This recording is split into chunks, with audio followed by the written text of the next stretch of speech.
at GolfWRX.com. We are here. It's Johnny Wonder. We have Brian Knudsen, who everybody knows. We have Eric Recher, who's the Director of Marketing for Fujikura over there in Carlsbad, and Austin Tudor, who is we're going to call him the product guy, the product guy at Fujikura. So I totally forgot your job title. But the reason we're doing this, obviously, everybody's sort of, everybody's at home, and everybody wants to talk golf, and the Fujikura boys are guys that we're close with and a good partner of WRX. And, what better way to get to know some of the guys behind the shaft, some of the storytellers at that company, than to get them face to face like we are now. So that's the spirit of this conversation. So my first question is to both of you. So Austin, since your name starts with an A, we're going to let you answer it first. But Ventus came on the scene, I don't know, like a year ago, maybe. You guys are a year into Ventus, maybe a year and a half into Ventus. Yeah. It's been, I call it the cool kid in high school, but like, did anybody see, it kind of started when you started. Like Ventus kind of came out when you first got there. So It's been quite the train. So how has the company changed? It's grown the company a little. I mean, that shaft has been a train. So talk to me just about the growth of the company and how exciting it's been. Yeah, man, it's been a fun ride. I mean, I started, so there was no technical product guy whenever I started. I think Eric worked on it, and I put that in air quotes for you, Wonder. Eric was kind of a product guy. John Hovis, who's one of our technical services tour guy, manager, he was the product guy. We have a great team of 3 R&D engineers. They're product guys, but my kind of loop into this is I'm the marketing guy. So I am the copywriter. I come up with the story. I work on our roadmap, and I work on that with Eric directly. Where I'm leading up to all of this is I came out on the scene in November of 18, and Ventus launched February of 2019. And it out of the gates, it was a lot of fun. We had great partners like Club Champion, fully on board with it, and we originally launched it with just the Ventus Blue profile in February, and I don't think we knew what kind of lightning in the bottle we had whenever we originally launched this thing, because it took, we had some guys on tour catch a hold of it and play it for a little while, and then that number just continued to grow. And we talked to our tour staff. We talked to Marshall, who you guys are super familiar with. Our head of tour, our director of tour, Pat McCoy, got some of his feedback as to what we should do, and that's where the black and the red really came from, which we launched in August of last year. And we felt like we had something there, but we needed to expand upon it into 2 other products that would fit more than just what the Ventus Blue was fitting. Even though I would say 35% to 40% out on tour is still that Ventus Blue profile, we kept getting this feedback of like, we need something a little bit stiffer, or we need a little bit softer here, or we need something for fairways. And we took that listening, and we developed the other 2 profiles. And I don't think we're anywhere close to what Ventus, obviously with the current situation, things are a little different, but we have such momentum, and we're super pumped on Ventus, and I don't see it going anywhere for a while. I've extended in our product line, so it's catching fire, and it's only going to continue to, and we're excited about it. And I want to chime in and give Austin props. He came in crunch time for us before we were about to finalize the product, both the cosmetics, the specs, and everything to get it ready to launch on tour and to put into our catalog for 2019, I believe, right? So with helping to come up with a story, which is something he excelled at in his prior role at Titleist. And you guys know, the shaft is just a round tube, and a lot of people think it just connects the grip to the head. A lot of people don't see the importance, the significance, and to create something that's intriguing, interesting, and authentic is challenging, right? Everybody can say a shaft adds more yards, help you hit it straighter. We really found something with the multi-material bias core, and it got to a point where it was sounding too techy. We were coming up with acronyms. We knew we wanted a technology name. We were thinking, okay, MMBC or M squared BC, all these acronyms that just didn't really resonate. And after looking at the player test data on Foresight, we started to see that ball speed was up. The center contact was improved. The off-center contact ball speed stayed up. So we started thinking velocity. Austin put his creative hat on and came up with the velocity core, and then we came up with VeloCore. And it's something that we are very, very proud of. It's done very well for us, and we're excited to see how we can expand the Ventus line in the future. Yeah, I mean, it's with Ventus, it's one of those things where it's almost setting up like, kind of Speeder did. Because, I mean, how long, everybody remembers Speeder 747. Like, that was the shaft. I mean, I remember working demo days, and guys would come up, do you have the Speeder 747 or 757? Do you have the 757? Do you have the 757?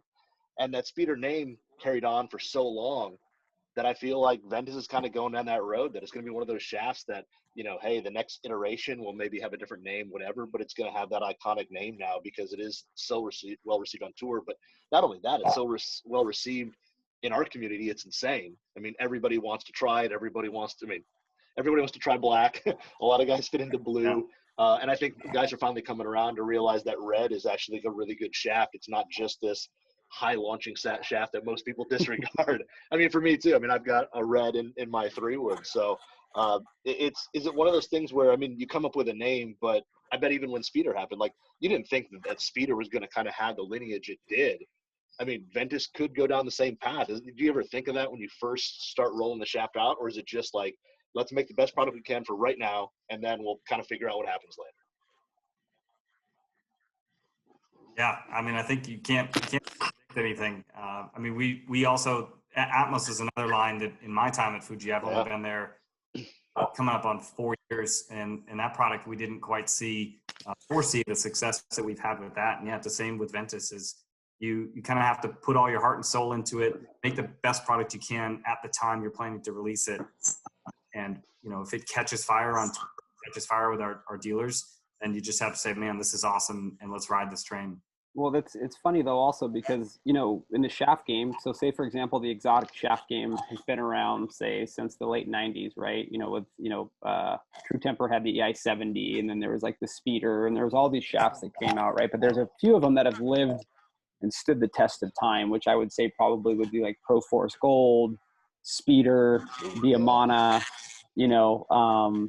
maybe a few others. Obviously, AD, DI, whatever the hell it's called, like the graphite design shaft has been a pretty legendary shaft. We're different.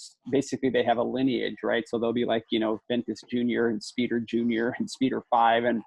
And you don't see a lot of those come around where you're going to have sort of a line lineage. I think Ventus will actually live into Ventus 2, Ventus 5, Ventus, because of the uniqueness of the profile. And, talking to Marshall today, we did that IG live thing, and he dove into Enzo a little bit. He's going to tell it from the perspective of like the golf nerd guy, but like from the people that have to sell that tech and sell the data that it gathers, because that's you guys. How important has that device been to the success of your shafts? Because you're already successful, but how amplified is it now that you have that technology and your guys are able to capture all that data with Enzo? I'll let Austin chime in from his standpoint, but it's something that we're just starting to hit our stride with. We're really seeing big improvements in the design philosophy, implementing new materials like we did with Ventus and even Matauri X. We really found something to help with that ball speed. And I think Austin, was blown away when he first started, if I would speak for Austin. And now we're, really, like I said, hitting our stride with it, and we're excited to see where it takes us. Yeah, I think Enzo is the integral part of our design and development process. We started originally, I kind of think of like an analogy would be almost like a snowball. We started with this tiny little bit, and over time, Enzo has integrated itself more and more into what we do. In 2008, we had the idea to create Enzo, and then in 2013, we really started to apply it towards development and towards creating golf shafts. And we really hit the aha moment, I think, when we developed VeloCore.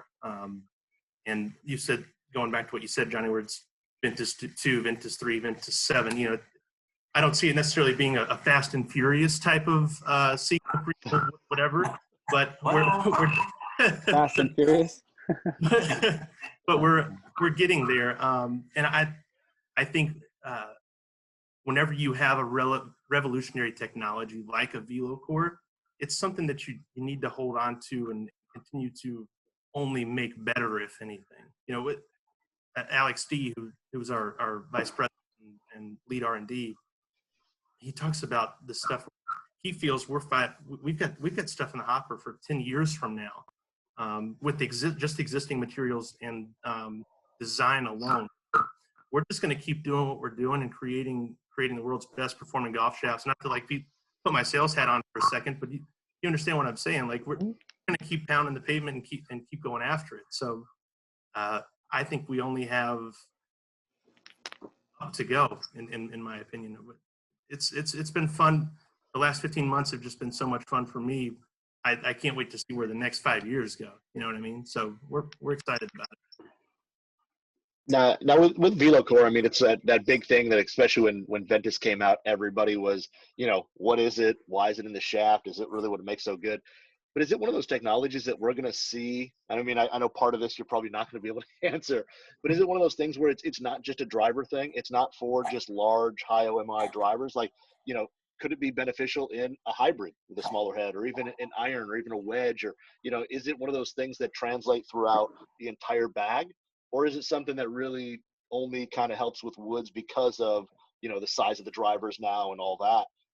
Because I think there's a lot of people out there who've tried it, found success, and would love to have hybrid version, iron version, down to putter or whatever. But is it one of those things where you could see in the future? I mean, is it something that could help with an iron game or a wedge game or a hybrid game as well?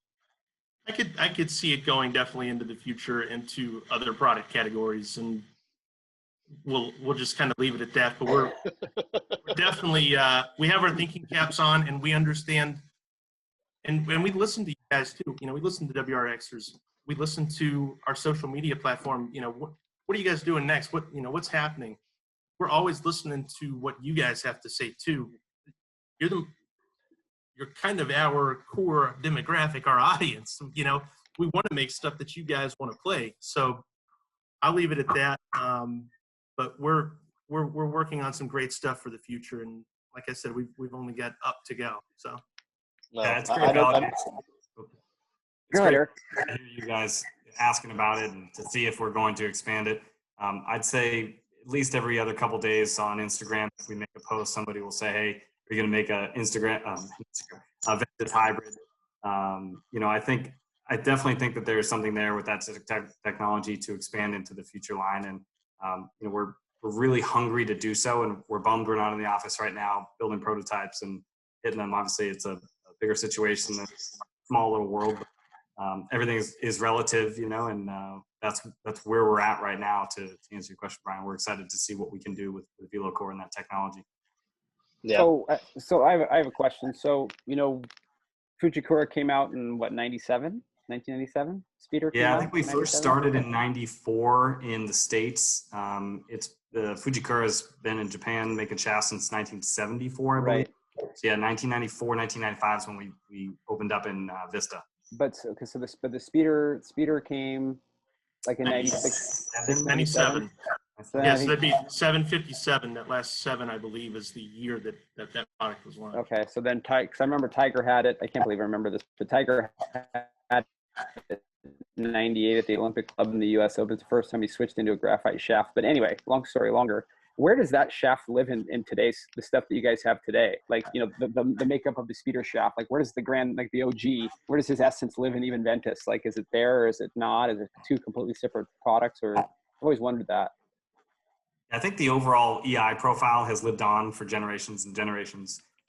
It's definitely one that has been copied. It was such a hit. Look at his sticker on his water bottle. Go ahead, Eric. Sorry. That's all good. Yeah, it's definitely a profile that's been copied over the years. And I think, like I said, the EI profile has continued for generations. I think the improvements have been in the materials. That's where you see faster ball speeds, better dispersion, stuff like that. Right. I'll just add to it real quick too, Johnny. That speeder was kind of the global, like, all right, the gloves are coming off. That was the first shaft to enter like this ultra premium category from from a retail side of things, right? So it had its own cult following because of that. Everybody else was doing these other things. The speeder was that next up into even more premium materials, even more performance. And I think that's why that had such a cult following. It did. Yeah, it definitely did. And like I said, I mean, I said right in the beginning where, I mean, I worked the demo day scene for, what is it, like probably just under 10 years. And it was like, that was back when I first started, that was the shaft everybody wanted to try. Everybody wanted to know if you had it and all that.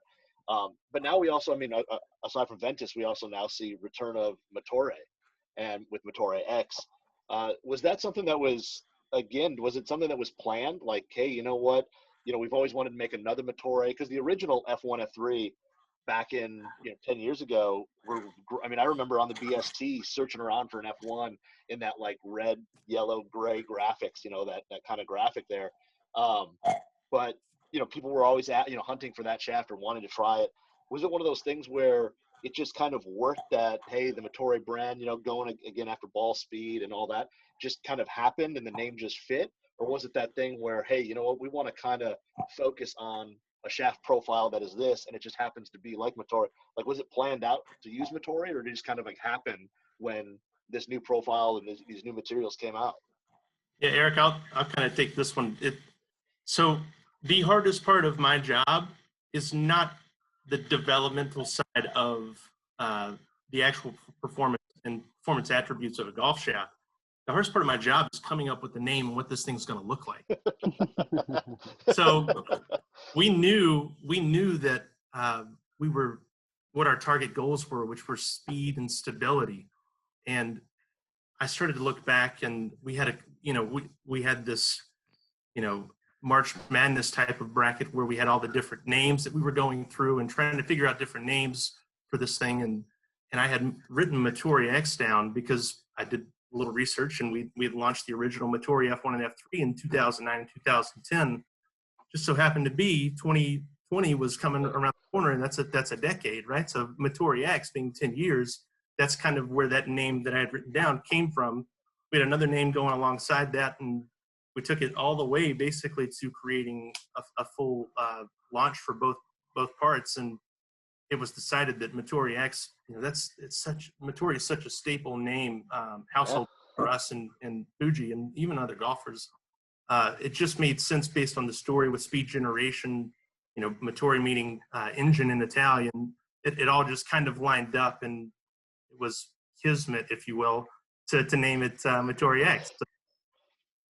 Big word. It's a big $10 word. Yeah. How do I go after that? Yeah. Well, here you go, Eric. How about this? So you have two hot shafts. We have Ventus, which started last year, still rolling strong, and then Matauri X is thrown out there. Everybody kind of has questions about what it is, what kind of player. You'd always probably want to try both when you're going in to get fit, or if you're just a tinkerer like me, you want to try both. But really, like, what is the big difference between, say, a Ventus? Say Ventus blue black, it doesn't really matter, and Matauri F1, F3. What kind of player is going to fit into different ones, or are they even going to be for different players? A very tough question to ask, and I don't know if they are for different players. I'd say kind of if you were to whittle them down into one word, Matauri X is for someone who's going to pick up ball speed, and Ventus is for someone looking to hit it on the center of the face and get some better control. Again, they both have similar design for the bias core and some of the technology. So they're not like worlds apart shafts. Like something from a few years ago compared to. So it's really tough to say, and that's a question we see on the forums a lot, and it's hard. A lot of these guys are always trying to say, like, one of the biggest questions that we struggle with all the time on the forums, on Instagram, is how does X shaft, how does a Tensei compare to a Ventus? It's really hard to describe, because there's so many different ways that you can describe the properties of a shaft, whether it be the materials, the bend profile, everything that kind of the design of it. So it's hard to really oversimplify those. And again, that's why getting fit is so important, and relying on that club fitter to kind of point you in the right direction. And then you have to decide, okay, well, where's my budget, right? Where's my price point? If $3 for Ventus is too much, and my wife said I only have, $225 and maybe I'm looking at Pro 2.0 or something, right? So there's just so much that goes into it. And that's another one of our, there you go right there. I mean, man, Pro and Pro 2.0 are still we're still doing really well with that with our charity dealers. But yeah, so again, that's one of those questions that we see all the time from the community. I'm sure you guys see, Johnny, I'll tune into Instagram Live. You'll get questions from people, whether it be with Trotty or today with Marshall, where folks are asking, how does this compare to that? How do you guys respond to that if you are asked about that directly? Well, my go-to is always get fit, because it's always like, it's like asking somebody about music, right? Everybody hears music differently. Everybody likes, this is a stupid analogy, but Coldplay will affect different people for different reasons, right? Some people, it'll ramp up. Some people, it's emotional. Some people hate it. Some people, it just depends. But you have to get in there and listen to the music to really understand why it's good. But, when people will ask me, like the one I get all the time is best low launch, low spin shaft combination. And I'm always see that on your questions all the time. I get that and when what's in my bag, and then also when's the Tiger Woods Mill Grind 2 grind coming out? Like I get that I probably have that question 100 times, and the first thing I always ask is like, well, there's no such thing, because the golf club is made up of basically 3 different components, right? You have a shaft, a grip, and a head. And the way that recipe comes together isn't an exact science. You could be a player that on TrackMan will say, he's these numbers, these numbers, these numbers. And a fitter, a guy that doesn't know what he's doing, will look at him and say, those numbers, I'm going to stick them here. But all of a sudden, the guy swings it a certain way and loads it a certain way. And all of a sudden, like, you might think he's a black profile guy, and all of a sudden he's a red guy. Like, who knows? He might have a swing speed for an X, but at the same time, if you take an S shaft and tip it 2 inches, all of a sudden that's the perfect shaft. You never know. And, the way that I always say, like Tensei, for example, which is a great golf shaft, has a very specific feel. It's a timing mechanism. So people that know how to time that shaft typically like it. Ventus for me has always been a shaft that I could always hit in the middle of the face. So I know that if I go to a Ventus shaft, if I am really stuck on a driver head and I'm not hitting out of the center of the face, the Ventus will always be the shaft that I go to, because I know I'm not going to mishit that one, right? With no reference to ball speeds and stuff like that. Like, I'm out of that zone right now. I'm like, I just want to hit it in the middle of the face. I know if I stick that shaft in, I'm gonna hit it like it's gonna be a sledgehammer every single time. So that's because after that, then the ball speeds and the flight characteristics, you can build that if you get a fitter with the loft and the loft and the weight of the club and everything. Then you can start to build in your ball speed and do all that stuff. But ultimately, like, you want to get the club, you want to find something that's going to get the middle of the face and the back of the ball. And that's what you guys did with Ventus. That's why it's sort of going to stand the test of time, because that is a shaft that sweet spots itself. Like, that can take a shitty head and make it a good golf club. Like, there's very few golf shafts that I have, like, for example, if I was going to take a club head, like the G400 Ping LST, that was such a good head. It could make a shitty shaft good, right? Like, because the head was so stable. Yeah, very forgiving. Yeah. Right. And Ventus can make a subpar head playable. That's the biggest compliment you could give to one specific component, is taking one, subpar piece and mixing it with this, and then you can all of a sudden you have something you can play with. So, and there's not a lot of people that do that. I mean, it was cool to see kind of all the testing and the storytelling the testing and then the storytelling that came out of the testing of us talking about it being forgiving. And then when we put it in the hands of the GolfWRX community, our fitters, other guys, other media who tested, I mean, people were writing headlines like a forgiving golf shaft and things. And we're like, wow, this is really cool. And it was really neat. That's why we love doing the member testing threads on GolfWRX. I mean, to get it in the hands of those guys who might not have played a Fuji in 5 or 10 years, or played a high quality premium aftermarket shaft like Ventus. And some of the reactions are just awesome. I mean, I love reading through those. Do you guys get a chance to go through those and Oh yeah. Yeah. I stay out of the forums. They terrify me. Go ahead, Brian. I deal with a lot of those members, in terms of, getting their specs and stuff like that, and getting them over to Eric and Austin and all that to have the shafts.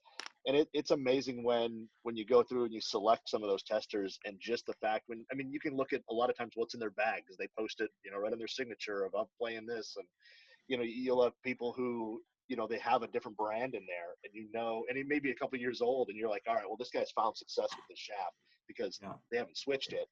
And when they sit there and they're so excited to try it, and then they get it in their hands and they say, man, wow, it does this, it does that. And it is really amazing because, you know, like I said, I view it as, you know, this guy's playing this shaft and it's 4 years old. Well, he must have found something he likes. And now to be excited to try something new, to see if it works better and all that, you know, that's really great. And when it does, it's awesome. And a lot of people do. I mean, especially with Ventus and even Matauri X, if you look through there right now, the testing thread, I think every one of those guys has found a little more ball speed. I think one guy said it was like 15 yards longer or something like that. Excuse me. So yeah, I mean, it's crazy to see real world, you know, not just guys on tour. I mean, sure, you can put in the hands of, you know, any guy on tour and they're going to hit it straight, far, high, whatever. But to see real golfers who are, you know, between scratch and 15 handicap or, you know, whatever they are, to go out and find success with it. I mean, that speaks volumes because, you know, a tour pro is going to be able to take any shaft out of the bag, put it in a driver, and they're going to be able to play fairly decent with it. For us, it's not as easy to find those pieces that seem to work that well. So when you read through those tests and you see people finding the, you know, the success they find, and, you know, you go back and check and their what's in the bag signature's changed and that shaft's in there, it's pretty exciting to see. And, you know, I mean, even myself, I get hit up all the time about Ventus stuff because, you know, I get all the questions about black, and I tell everybody, like, I played black, I tried it, I can't hit it high enough. I mean, it's a great shaft, but it's not for me. It's not my swing. And all I get is Ventus black questions. How's black? What's black like? And I'm like, Oh yeah. I mean, I play blue. Like, I play blue in my driver. Like, okay, but it is kind of. It's all. Sorry to cut. I mean, go ahead, Bryce. I didn't mean to cut you off. No, I'm just saying it is exciting to see the forum community when they start getting that stuff in their hands, how they react and the stuff that they get excited about. Because I think it's the same stuff that we all get excited about when new shafts hit the market. Well, I'll reference quickly. Really quickly, I want to say this. Go ahead. Go ahead. No, I'm just cutting me off, Austin. It's the lag. I'm going to blame it on the lag. No, but last year we had 5 guys come out, and I'm going to shout out to Sam Reeve. He came in. He already thought that he was really optimized, and then we went through a full Enzo demonstration and a full fitting with him on his gamer, and he brought his own heads and all these different things. I mean, he is GolfWRX. You know, if he had a shirt, that's what I am WRX. That would be his shirt. And he tried the Ventus Blue 50S. Yeah. And in his head, he was hitting numbers that he had never. I think he said he was like 50 plus, and he had never hit these numbers before. And he was just shaking his head as to why this was happening with that Ventus Blue, and he felt he was optimized. I just remember seeing, like, we always talk about that aha moment in the fitting scenario, and I got to really witness like his aha moment with Ventus Blue. It was super cool. So just to hint back, try everything, get fit, get professionally fit, but just make sure that you're trying to optimize as much as you can in your game. And sign up for the WRX, the Matauri X experience to come out to Carlsbad, visit us. Hang out, yeah. I've got to plug that thread. We unfortunately had to postpone it for obvious reasons, but we're hanging in there. Please keep signing up, and we look forward to having you guys out at some point soon, hopefully this year. Yeah, there's a couple of things I wanted to add to that. I mean, the one thing I will say about Ventus, so this isn't a big Ventus party, but the one thing about that shaft is it has broken some security blankets for some tour players. Like if you take DJ, for example, and Nick Taylor and his fairway wood, because Nick Taylor was, you know, I think it was always an Atmos for a long time, and swapped out to Ventus black and a 3-wood, and DJ, you know, was gone. Ricky Fowler is very, very particular about his golf shafts, and he's been sort of an Aldila guy for a long time, and he switched into, because I knew he didn't like the, in his F9, he was in a graphite design shaft that he liked, but I heard that he wasn't in love with it, and he put Ventus in and loved it, and he put the Ventus in his F9, and you know, those are big leaps, and those are security blankets for tour players. So like Brian said, that they can hit anything they want, but some of those guys are like DJ's married to, you know, Speeder, and he's ride or die Ventus now. It says a lot about the golf shaft. But the other thing I wanted to say in regards to like the member forum trips and stuff that you guys do,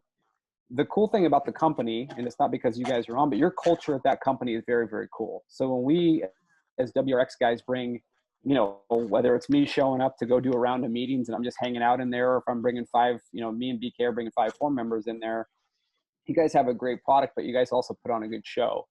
So, and it all is a recipe for Fujikura. It's not just, you guys aren't just a golf shaft company or a golf company, and it represents a little bit more than just the sticks and the fishing. It's not just all fishing poles. So, for the folks that are watching this video, one of the reasons why Brian and I kind of endear ourselves to these guys a lot is because the culture there is very, very cool, and it's a very, very golf happy environment there. And you guys seem to do well with our crowd also because you guys are also curious golfers. So it's not, some guy coming from up high with all this information that's speaking down to the masses. Like, you guys are just as curious to dig this all out of the world as we are, and you guys get excited if something works, and we get excited with you. So that's what makes these conversations fun, and that's what makes those visits for the 5-4 members that get to go hopefully in May or June.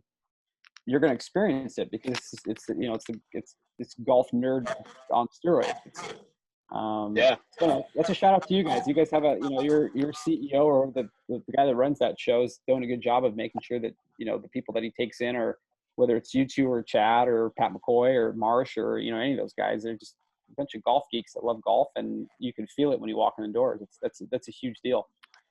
Well, I mean, on that point, I mean, the guys from Fujikura, I mean, when we did that trip last year, and it was actually myself, Austin, Sam, who Austin mentioned, and I think it was John from Fujikura who played with us. Our four, three of the guys out of the four had multiple driver heads and multiple shafts in their bag that we were swapping in and out and hitting different shots, on the holes, and just trying to say like, oh, how's it going to play different and this and that. I think John's the only one who didn't switch anything. Of course, the best player out of all of us, but it just goes to show you, like, guys like Austin, Eric, whatever, like, it's not just, I work at Fujikura, here's some shafts and whatever's in my bag. I mean, you guys are tinkers just like a lot of us. I mean, you're not that different other than you have a great job at a company that makes really cool shafts and really nice shafts. You're still trying different heads and working on stuff and tinkering and all that. And I think that's what shows through, that you guys just love golf equipment. You love golf, the game. And I think that's what, I mean, every trip that we go on, no matter who it is, I think that's what people don't understand, is that people at golf companies, even though you guys are marketing guys, like, you're not there just to sell shafts. Like, you're trying to make the game better for players. And the passion that comes through from, like, you guys, and when you meet Alex and all these guys, Marshall, all these, like, they're not there just to try to sell you some snake oil and just get you into a new painted shaft. Like, they're really trying to make you a better golfer and hit better golf shots. And that passion, when you are able to meet people from OEMs, is crazy on how bad they want to make better products and get those products in golfers' hands to shoot better scores. So it's one of those things that when everybody asks me, like, what's the coolest thing about working for GolfWRX, and I'm like, it's going to these places and seeing stuff like that, because you don't understand it until you really experience it firsthand. I got one more question for you guys, which I think will be, we can kind of go around the table here and kind of ask everybody, but like, what's your fast, as Marshall, that's like, what's your favorite Fujikura shaft of all time? Like, if you had to go back and pick one, you can't say Ventus, that's a stupid answer, but if you can go back and be like, that's the Fujikura shaft that got me hooked. I know what mine was, but what was yours? Everybody's got one.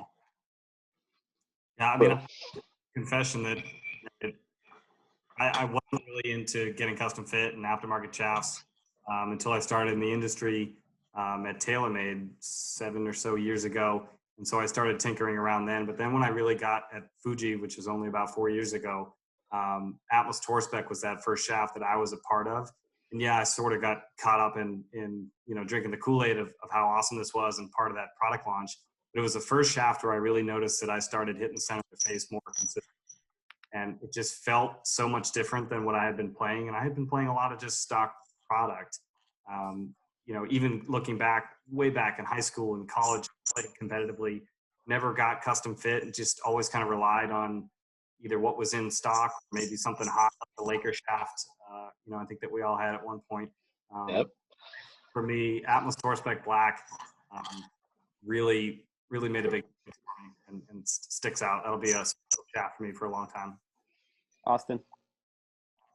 Yeah, I'd say for me, I had a 983K with the, as Knudsen said, the OG speeder in it. So that would be, and that was just I think I was 7, not to date, not to age myself, but 17. when that came out. It was my driver in high school, and loved the 983K with the OG speeder combo. BK? So for me, it's kind of two. I mean, the OG speeder was also my first foray into. There was a made for version in the Titleist heads, and then there was a real version, and there was a speeder by Titleist, and then there was a speeder. So that was like kind of the one that really got me like, wait a minute, there's something different here. And the OG speeder was great, like the R510 TP and all that. But the one that really like solidified that I think that a lot of Fuji shafts worked for me was the Matauri speeder VC71. The all blue, which I'm pretty sure I was about to go dig, and I think I've got one still up there. Right. But that shaft, for whatever reason, like I had it in, I got fit for it in a 3-wood, and it was just one of those shafts that hit really well. I ended up going out and getting another one for another 3-wood, and I think I got a VC60 or something like that, or 6.1 for a driver. And it was just like that Matauri speeder line. For whatever reason, there were so many different profiles that it was just one of those things where I went through and said, oh man, this would be great for driver, this would be great for 3-wood, whatever. And that line really got me like hooked on like the different profiles of shafts. And from there on, I've, kind of gone after everything. But that Matauri speeder VC line was awesome. Yeah, see, for me, it was like my first experience with the speeder was in the R5 510 TP, which wasn't, I hit it really well, but then I got the R7 quad. I guess this was in 2004, and I roasted that driver. I killed that thing. And so that would be one, even though I told Marsh a different shaft, but I'm sort of a 2 guy. The second one was the Pro 95 in a fairway wood. That shaft for me, still to this day, I wish I could figure out a way to get it into a newer head and get it up to spec. Because now whenever I put it in there, the swing weight gets all screwed up and it feels like a chicken stick. But for some, is Ventus red, Johnny. Is that really the okay? But I hit that that shaft in a 5-wood for me. I like some of the best golf shots I've hit in the last 10 years have been with that shaft in a 5-wood. Just killed. And it was always that shaft was able to create security blanket type golf clubs for me because the shaft was so good. And I liked it because it was heavy. You could feel it. It felt like a hammer, but you could hit it up, down, left, right. It never lost spin. It was just one of those shafts I just knew that I liked. And that to me is a shaft that if they could Ventus out that shaft, you would probably have a pretty good percentage of the guys on tour playing that shaft in a heavier profile. Like I'd be shocked if they didn't, because you think of the great players that use that shaft. I mean, Rory used it forever. Adam Scott still uses it.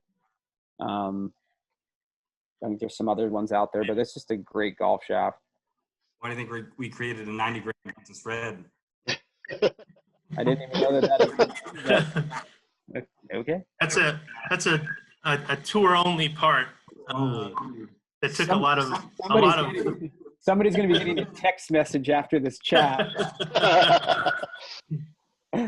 Well, let's say. Go ahead. I was just going to say we took a lot of what we knew about Pro 95 and definitely put it into that Ventus Red 9. So we'll DM me later and we'll figure it out. I'll slide into your DMs. Most underrated Fujikura shaft that nobody knew about and nobody hit. Rombach's 115i iron shafts were absolutely legit. Up until recently, that was the best feeling iron shaft I ever hit. Up until recently, with like the new MCI product, the Pro iron. But up until then, it was the most solid iron shaft I ever hit. You didn't turn that into Ventus Red too, did you, Eric? No, sir. No, but that's good to hear. We really want to start, making sure that we're bringing awareness to iron shafts, and I'd love to start kind of polling some of the community on what some of the iron shafts they've loved. Rombachs, I mean, that's so far before my time. I don't even think it's on our radar, right? We've got MCI and Pro, which we talked about, but it would be cool to maybe go back and revisit something like Rombachs and see what works so well and try to modernize that profile. Well, I think that's the next conversation that I want to have with you guys, because this is, we all got plenty of time to do this. I wanted to just kick off the conversation by doing a little, give some people something to watch for 45 minutes. But next time we're going to talk about irons and iron shafts, where they're going to go. So Boys, Can't wait for that. That's a Yeah. really fun one. that's yeah. Heck yeah. So, we're going to keep doing this with these boys. So for our community, Eric and Austin, two great guys to follow on Instagram. Eric's like, you're like Golfa 2005 or something. And Austin's like Austin that, _Tudor or something. But you'll find him on Instagram. If you follow me and look into my people I follow both these guys. And obviously everybody knows Nedson. But once again, we're just four golf junkies that love talking golf, wanted to pass the time. So I wanted to thank these boys for making some time for me and Nedson today. And this is always fun, man. Love you guys. It's fun. We love you guys, and we look forward to the next edition. Anytime you can put two beards on a podcast together, also have a bromance. And they're like on my side of the street over here, so they're just like beard on beard for me. Beard. We're like Brady Bunch over here. You know what we need to do? You know what we need to do for the next one? We need to get Wade up where I am and Marshall down to the left corner and just go full red beard. And it's just be a beard off. I mean, I can always just start growing it out, and we have time, right? And we're working from home. Maybe I should try it out. Yeah, I can't. I don't grow good stuff. Like my stuff's weak. This is thin. This is Healy thin. Yeah, it's longer than usual for you, though. Huh? It's longer than usual for you. Yeah, I'm struggling. The whole thing's bad. But boys, till next time, guys, remember to subscribe and comment in the comment section on YouTube. Obviously, it's a good time to ingest our YouTube content. We're throwing videos up there. Obviously, a lot of them look like this with me in my playroom or Brian in his little workshop there. But don't judge the production value. We are making do to entertain you. So anyway, that's the Fujikura boys, the WRX boys. We're out of here.